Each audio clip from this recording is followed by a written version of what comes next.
Hello, my name is Jason Franz. I am a graduate student in mechanical engineering at Clemson, and this is my final design project for ME8930, spring of 2018.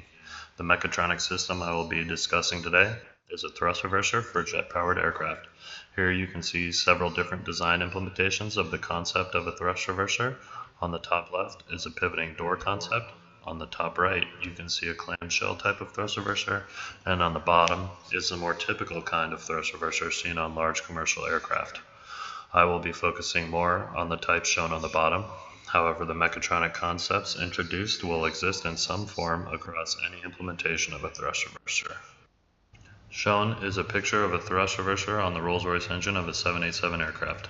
Thrust reversers are used to aid in slowing an aircraft upon landing. They serve several other functions as well. They act as a firewall between the engine and the rest of the aircraft and must withstand incredible operating conditions. They are also designed to optimize the aerodynamic performance of the engine and to attenuate the large amount of noise generated from these large engines. Next up is a video of a 787 thrust reverser during a ground test for Air Canada.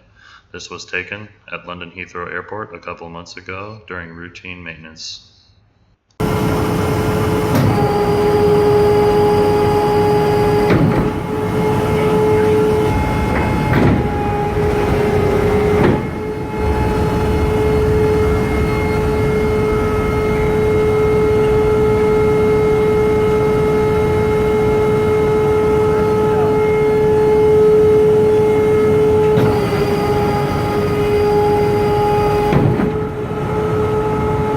Here is a generic cross-section showing a thrust reverser sleeve, fixed inner wall, blocker doors, and drag links.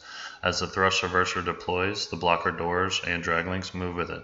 The doors rotate around a fixed hinge point on the forward end of the sleeve and deploy into the airstream. This redirects the air out of the thrust reverser cavity and through the cascade vanes, thus reversing the engine bypass air and creating reverse thrust.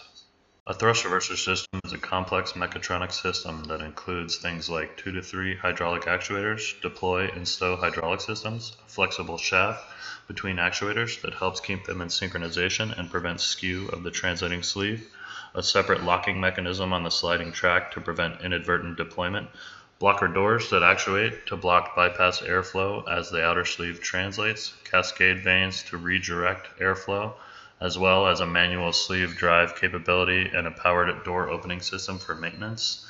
They also include several types of valves and control units, as well as mechanical latches. Some of the smaller subcomponents on a thrust reverser include isolation valves to isolate the thrust reverser hydraulic system from the aircraft hydraulic system in case of a leak, directional control valves to control stow or deploy mechanisms.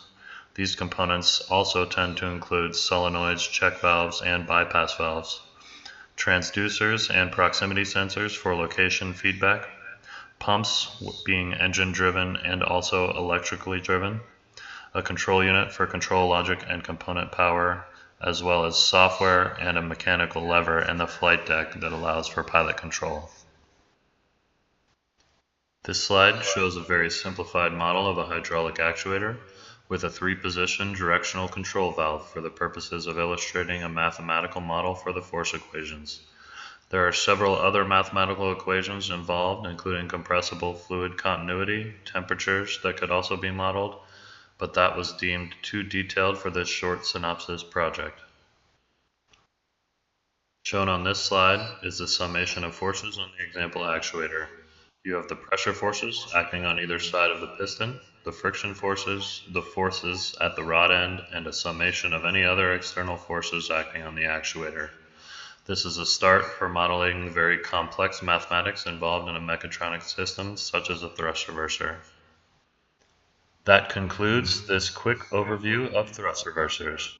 I hope you learned something and that it was informative. Thank you.